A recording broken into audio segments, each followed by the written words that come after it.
A friend who becomes an enemy after a little misunderstanding has been an enemy all along. Being misunderstood is the cost of being above average. I've never experienced hate from someone who was doing better than me or looked better than me. If they played both sides, they were never on yours. A friend to all is a friend to none. Good friends are busy friends. People don't like mirrors, especially the ones that talk back. I will never reach out to a man first unless he owes me some money. Their opinion doesn't pay you, feed you, or raise your standards, so let her rot. They weren't being nice, they were just studying you. Most people don't actually want advice, they just want you to validate them. People who try to humble you are just uncomfortable with your power. People like you better when you hate yourself. People want you to do well, just never better than them. You're not an unlikable person, you're just very hard to manipulate. Their hate is just grief over your growth. If they come back around, it's because the grass wasn't greener. Nobody throws a rock at a tree that isn't bearing fruit. When people try to humble you, just know it's because you made them feel inferior. Haters always arrive right before your blessings do. A lot of your friends will disappear when they can't outshine you. Betrayal never comes from someone you hate. It always comes from someone you love, care for, and live with. If you went back to fix all the mistakes you've made, you'd be erasing yourself. If they don't celebrate your growth, it's because they're afraid of it. If they act like they don't see you, they're watching twice as hard. It's not the stab in the back that kills you. It's when you turn around and actually see who's holding the knife. Don't worry. God will put you together in front of the people that broke you. Sometimes when you're in a dark place, you think you've been buried, but you've actually been planted. It's always the people going nowhere who have the most to say because they have nothing to do. You're not being excluded, you're being protected. They're not mad at you, they're just mad it's not them. Mediocrity attacks excellence the loudest. Let them watch, that's all they ever get to do. In the end, I don't care if you hate me or love me, just as long as I win. Hi guys, welcome back to Clare's Archives. Today we're back with another interesting video. So today we're going to be listening or hearing some harsh truths that you probably need to hear. If you haven't watched part 1, go back and watch it. I'm really excited for this one. I hope you guys can take some key lessons and some harsh truths that may be hard to hear but will elevate your vibe and turn it around as it needs to be. And yeah, don't forget to like and subscribe, and I'll see you guys in the next video. Bye. So if you really want to know who your friends are, get skinny. Matter of fact, level up, get richer, make some more money. And that's how you're going to know who your friends are. And it's not even really a thing of you look better than, maybe it's a thing of like, you do look good. It's more of a thing of you've got the drive, the discipline, the ambition, the tools to set yourself up for success. And while that's admirable, it's really triggering for a lot of people. So I think from now on, you need to keep your plans to yourself, because evil eye can happen in the easiest of ways. It doesn't even have to be someone dogging you out. It literally could just be you telling your friend your plans and how you're so excited, and them not really like seeing it for you, or they can't compute how you're gonna make it happen. And that's doubt. It's not necessarily the most evil eye, but it's still doubt. So just shut the hell up from now on. Okay, so PSA, public service announcement. Stay away from people who's not on your level. Point blank, period. Not just friendship wise, but relationship wise. Sometimes friendships and relationships go hand in hand because you have some type of ship with the both of them. Okay, you have a relationship with both of them. Now, I'm sorry, but I usually make content for the successful, beautiful woman who has a hard time walking in a room because she is beautiful and successful. Now, I'm going to tell you guys this. Just because somebody's life looks humble, it doesn't mean that they are. Just because somebody can't afford what you can afford, just because they're not as beautiful as you, just because their clothes is not as nice as yours, it doesn't mean that they're humble. Because guess what? When you're a beautiful, successful woman, a lot of people are either going to hang around you for all the wrong reasons. And when I say all the wrong reasons, meaning they're either going to hang around you to use you for something, or they'll purposely try to stay away from you, but also at the same time trying to stay a little close to you to see what you're doing. And then their reasoning for staying away from you is because they hate you, but they don't really know why. It's something about you that they don't like. And then if you date a man who's beneath you, first of all, the only way he's going to stay is if he's using you. And then if he's not using you, he's just going to hate you because he's always going to feel like in the back of his head that you're better than him. He's always going to feel like you're too good for him. And also, people who are not on your level, they're never going to understand you. They're never going to understand your lifestyle. They're never going to understand how you think. They're never going to understand your mentality. And even if they do understand it, they're going to force themselves not to understand it. The people who are not up here with you, they're going to get excited over the stupidest shit. Then when you don't get excited about it, they're mad at you because you already been through so much in life and you have achieved so much that you don't care about stupid, basic ass shit. They're going to forever try to find a flaw in you because they feel like you're too perfect. So, and then when they don't find it right away, they're going to get mad and they're going to take it out on you. And it's the same with being in a relationship with a man who is not on your level. He is going to try to tear you down. He's going to try to find a flaw just like a woman would do that you hang out with or that's not on your level. He's going to try very hard to tear that self-esteem down to bring you down to where he is. Okay? And sometimes everything is not financial. Sometimes people are just not on your level mentally. You can run into a guy who has as much money as you or more, but he's up here, he's probably not all there on your level. There's a lot of hood dudes that have money. As a matter of fact, do you really think Jennifer Williams from Basketball Wives, you really think that guy actually likes her, that who she's with? He's using her. She's too good for him. She's classy, she's beautiful. He's not classy, he's not none of that. We saw his baby mother. That's what he likes. He's with Jennifer because he needs to use her. To pay his court fees, bail him out, this, that, and the third. And then guess what? When you cut these people off, whether it's a man you're in a relationship with or a woman you're hanging with, they're always going to make you out to be the villain. And it's going to be easy because nobody likes beautiful women. Nobody, listen, I'm not here to be negative. A lot of people say, oh, all your videos are negative. It only sounds negative because I'm giving you the stale truth. It doesn't matter if you feel like men are attracted to women. Most men won't like you unless they know for sure they can have you the way they want you. If they don't know that for sure, they're going to give you a hard time as well.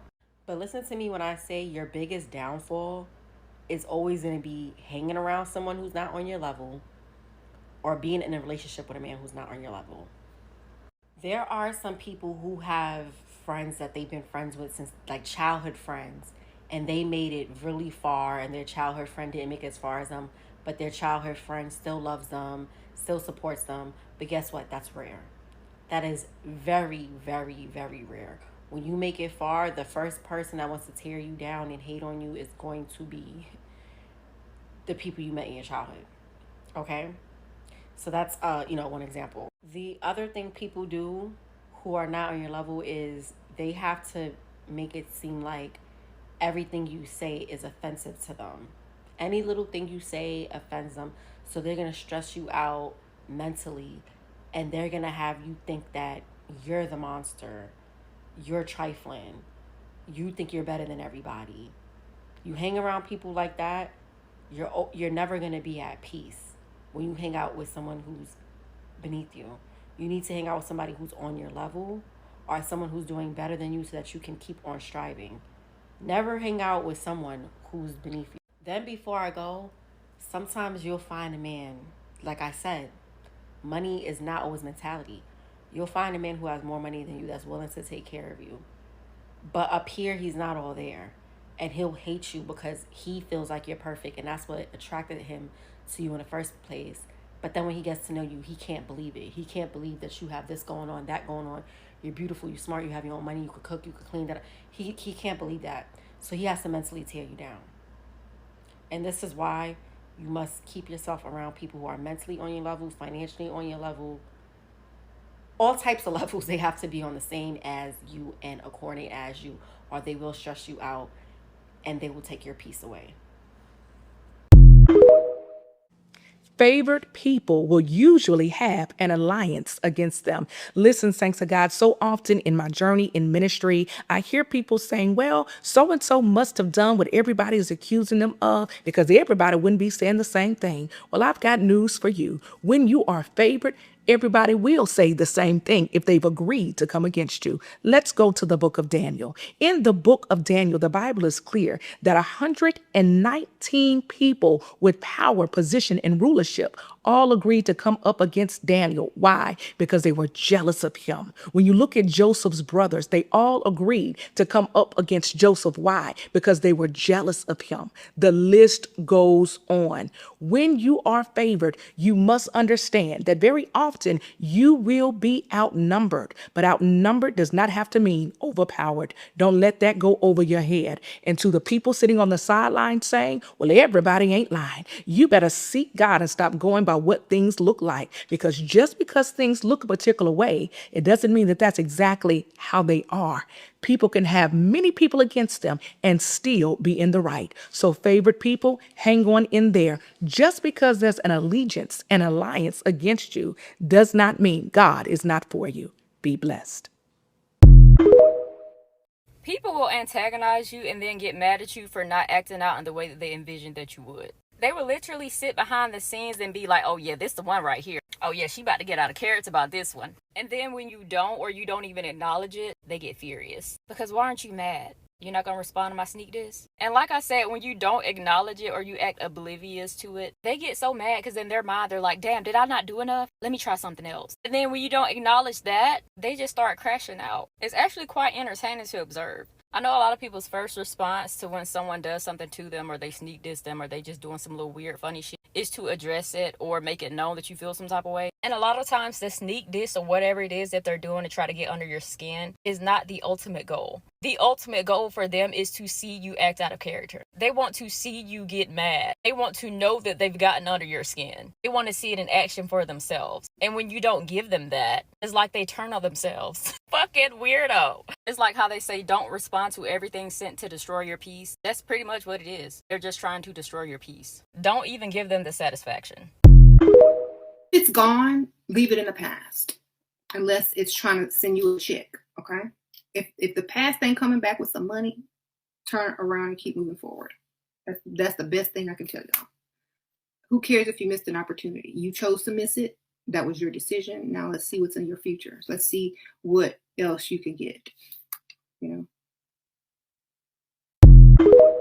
Okay, so you've made one mistake. Now you want to quit and throw everything away. Correct me if I'm wrong, but when scientists have a field experiment, do they say, you know what, we're burning down the lab, we're not smart enough, we can't do this anymore? Or don't they go back, re-strategize, and come back and try again? Let me tell you something, you're not quitting. You're going to go back, re-strategize, and come back and try again. I hope you're hearing me. They don't hate you because you're a bad person, they hate you because you're pretty. When you are good looking or conventionally attractive, especially as a female, but even men, people are waiting for you to fail. People are watching your every move. They're waiting for you to fuck up. They're waiting for you to do something wrong, and they are ready to applaud when you're falling down. And for a lot of people, that's just a natural thought process that they have. When they see someone up here and they see someone that's perfect in their head, they are waiting for you to go down, because if you're already at the top, there's not really much room to go up. You can only go down, and they're waiting for that. People love to eat that shit up. We're going to take Kylie Jenner, for example. When she had some bad pictures taken of her and she looked like she had pillow face, people were immediately jumping on that, saying she's ugly, she did too much, she ruined her face. And to a lot of people, Kylie Jenner has a perfect life, perfect face, perfect body. People are waiting for something to be wrong with her so they can talk on it. And it can be very, very difficult to find true, honest friends that want good for you and want to see you succeed when you are very pretty, because you're naturally going to be viewed as competition. I recently watched a really interesting video on this topic, and if I still had the girl's I would tag her in this video because she talked on this a lot better than I do. And honestly, this can happen to anyone. You don't need to be a 10 out of 10 Victoria's Secret supermodel to get treated like this. Anyone who finds you attractive might treat you like that. And I'm not saying everyone and anyone, but it is unfortunately more common than you would think, and I feel like it's not talked about very often. Okay, so a moment of transparency here. I tend to dip my toes in the past. If you go for leisurely walks in the past, just go back to old things, places, people, and habits that God has called me out of. And it's something I'm genuinely working on. So my friend and I started this Bible plan on the Bible app called Don't Look Back. And today's message was entitled, Looking Back is a Heart Condition. So I just wanted to get into that real quick. So scripture teaches us in Proverbs 23 verse 7, I believe, that as a man thinks in his heart, so is he. But what that means for us is that whatever we ponder on, whatever our hearts meditate on, eventually becomes our reality. That could be good or bad, but the Bible talks about our hearts following our treasure, right? The thing is, our hearts were made to follow the ultimate treasure, God himself. Jesus is the only one that can give us a heart to understand that. And without understanding, we'll ultimately choose the treasures of the world, which are of lesser value. Okay, so this part really hit deep. I'm just going to read you what I wrote. Looking back and living in the past is a clear indication you believe your treasure is still buried there.